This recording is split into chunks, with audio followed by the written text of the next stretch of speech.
Si tu m'as donné ta vie, je te donne la mienne. Dans le froid de la nuit, mon cœur t'appartient.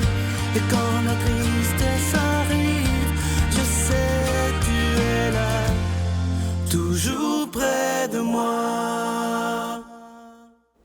Bonjour, bienvenue à votre émission La Victoire de l'amour. J'espère que vous allez bien ce lundi, le premier lundi du mois de décembre. D'ailleurs, là, c'est vraiment Noël qui s'en vient, ça sent les fêtes. Aujourd'hui, je vais prendre le temps de partager avec vous un peu de ce qui m'arrive dans ma vie présentement. Je vais vous parler de mon papa qui dernièrement a eu des problèmes de santé et là, présentement, il est dans plein d'examens. C'est sûr que ça m'inquiète, ça inquiète mon frère, ça inquiète ma mère, surtout que ma mère a eu ses problèmes il y a quelque temps. Alors, je vous demande évidemment, si c'est possible pour vous, comme une grande famille, de prier pour Jean, mon père, afin qu'on puisse trouver ce qui est là, mais c'est sûr que c'est assez inquiétant présentement. Et aujourd'hui, je veux prendre le temps, vu qu'on est ensemble, là, on est des milliers de personnes ce matin, vous savez que Jésus nous dit, là où 2 ou 3 seront réunis en mon nom, je serai là, au milieu d'eux. On est des milliers de personnes, un peu partout au Canada. Il y en a des États-Unis, il y en a de Saint-Pierre-et-Miquelon. Ceux qui nous écoutent sur Internet, il y en a de l'Europe, il y en a des îles de la Réunion, il y en a de l'île Maurice, il y en a de partout. Et moi, je crois à cette parole de Jésus qui nous dit qu'il est là, au milieu de nous, à travers cette technologie qui est la télévision et Internet. Et Jésus nous dit aussi dans l'Évangile, « Demandez et vous recevrez ». Il nous dit aussi, « Tout ce que vous demanderez à mon Père en mon nom, croyez que vous l'avez reçu et cela vous sera donné. » Aujourd'hui, on pourrait demander au Seigneur rien de matériel, rien juste pour soi. Mais aujourd'hui, si on prenait le temps de se tourner vers les autres pour prier les uns pour les autres. Je veux m'adresser aujourd'hui à vous tous qui souffrez dans votre corps, dans votre âme, dans votre esprit, peu importe les maladies que vous pouvez avoir. Aujourd'hui, j'aimerais qu'on prenne du temps ensemble pour prier pour tous ceux qui sont inquiets parce qu'ils vont avoir des résultats bientôt, tous ceux qui vivent peut-être leurs derniers moments à l'hôpital, surtout en cette période de Noël qui s'en vient, c'est toujours des moments extrêmement difficiles pour la famille.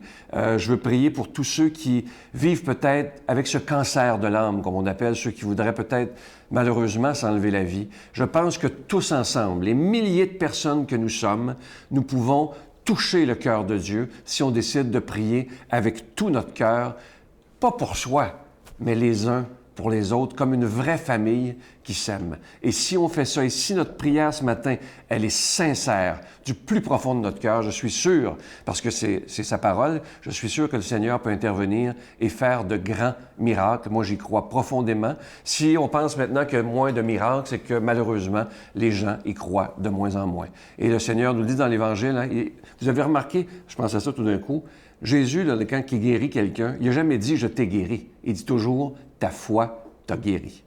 Parce qu'à un moment donné, il est allé dans un village, il a été capable de faire aucun miracle parce que les gens n'y croyaient pas. Alors l'important, c'est la foi que nous avons. Et ce matin, je vous invite, si vous le voulez, à baisser la tête et fermer les yeux. Seigneur Jésus, ce matin, nous sommes rassemblés, nous sommes des milliers de personnes au même moment à te prier. On veut te prier pour les malades, ceux qui n'en peuvent plus, ceux qui sont inquiets pour leur santé et ceux qui partiront bientôt pour te rejoindre. Je veux aussi te prier, Seigneur, pour ceux qui ont le mal de l'âme, ceux qui sont tristes, ceux qui sont si seuls présentement à cette approche de Noël. Évidemment, je veux te prier pour mon père, Jean, afin qu'on puisse trouver ce qu'il a, et tous ceux qui présentement sont inquiets de leur santé. Seigneur, tu nous dis dans ta grande tendresse que si on te demande quelque chose et qu'on y croit, tu peux intervenir. Alors nous, on te redit ce matin à quel point on croit en toi, on croit en ta parole, et je sais que jamais tu ne nous décevras.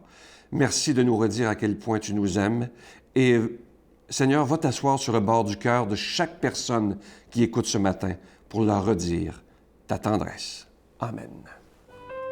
Notre Père qui es aux cieux, que ton nom soit sanctifié, que ton règne vienne, que ta volonté soit faite sur la terre comme au ciel.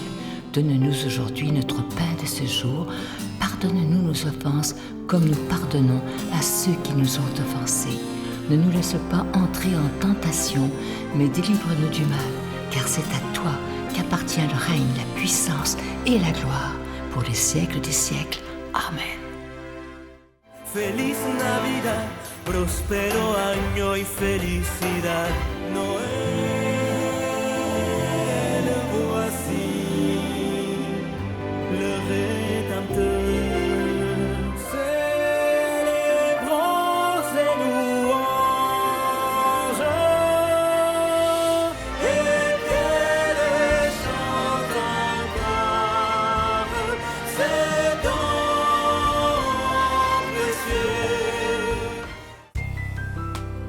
Victoire de l'amour vous invite à venir vivre des moments inoubliables en Italie en compagnie du père Michel Marie, Miguel Padilla, Brigitte Bédard et la participation occasionnelle de Sylvain Charon.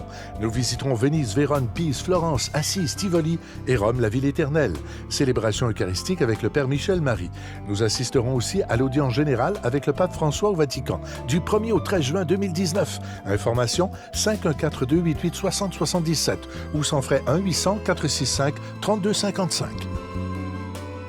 Ah, je suis tellement heureux de vous présenter ce magnifique cadeau du mois. Vous allez le voir à l'écran. C'est une belle exclusivité de la Victoire de l'amour. Regardez ça, comment c'est beau. C'est la vie, c'est un bracelet. C'est la vie de Jésus racontée dans un bracelet. Vous voyez présentement à l'écran, chaque grain du bracelet veut dire quelque chose. Par exemple, vous voyez les grains noirs, c'est en pierre d'hématite. Et ça représente les 12 apôtres de Jésus. Et tout le reste, vous avez toute l'histoire de Jésus dans un bracelet. C'est absolument magnifique. Je vous rappelle qu'il est fabriqué par des religieuses à Mexico qui sont tellement contentes de les fabriquer pour nous. Et avec les sous qu'on leur envoie pour les fabriquer, eux peuvent aider des plus démunis et surtout des enfants en cette période de Noël qui s'en vient. Alors, je vous remercie de tout cœur de votre grande générosité. Et évidemment, il y a toujours l'ange de Noël qui est disponible. Vous pouvez commander les deux, évidemment. Avec un don de 25 $, vous recevez un cadeau. Avec un don de 40 $, vous en recevez deux. Et vous recevrez aussi un reçu pour fin d'impôt. Je vous donne l'adresse. La Victoire de l'amour, casier postal 120, succursale Boucherville à Boucherville, J4B 5E6, je vous la redonne. La Victoire de l'amour, casier postal 120, succursale Boucherville à Boucherville, J4B 5E6. Également par téléphone, par carte de crédit du lundi au vendredi de 8h30 à 16h30 dans le 514-523-4433, 523-4433 ou sans frais le 1-888-811-9291, 1-888-811-9291 et aussi sur notre site Internet. C'est un moyen simple et rapide de faire votre don et surtout très sécuritaire, le www.lavictoiredelamour.org. Alors, je vous rappelle ce magnifique cadeau du mois, vous le voyez à l'écran, la vie de Jésus racontée dans un bracelet et je vous rappelle qu'il est déjà béni.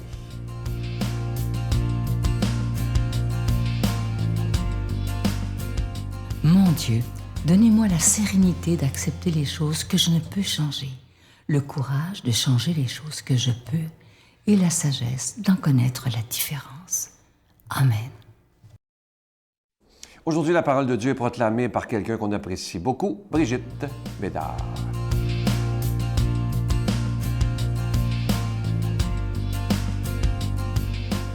Bonjour à tous et toutes, bon matin. Nous commençons cette période, douce période de l'Avent, où on médite plus profondément, peut-être plus intensément, avant la venue de Noël, avant la venue de Dieu sur terre. Et la parole d'aujourd'hui, je dirais que c'est une de mes préférées. Bon, j'ai l'impression que je dis toujours ça. J'aime la parole de Dieu. Dieu nous parle. Alors, écoutons-le. Comme Jésus était entré à Capharnaüm, un centurion s'approcha de lui et le supplia. « Seigneur, mon serviteur est couché à la maison, paralysé, et il souffre terriblement. » Jésus lui dit, « Je vais aller moi-même le guérir. » Le centurion reprit, « Seigneur, je ne suis pas digne que tu entres sous mon toit, mais dis seulement une parole, et mon serviteur sera guéri. Moi-même, qui suis soumis à une autorité, j'ai des soldats sous mes ordres. À l'un, je dis « va » et il va. À un autre « viens » et il vient. Et à mon esclave « fais ceci » et il le fait.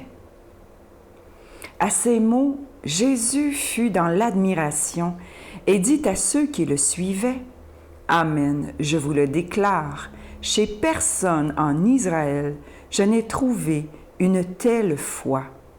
Aussi, je vous le dis, beaucoup viendront de l'Orient et de l'Occident et prendront place avec Abraham, Isaac et Jacob au festin du royaume des cieux. »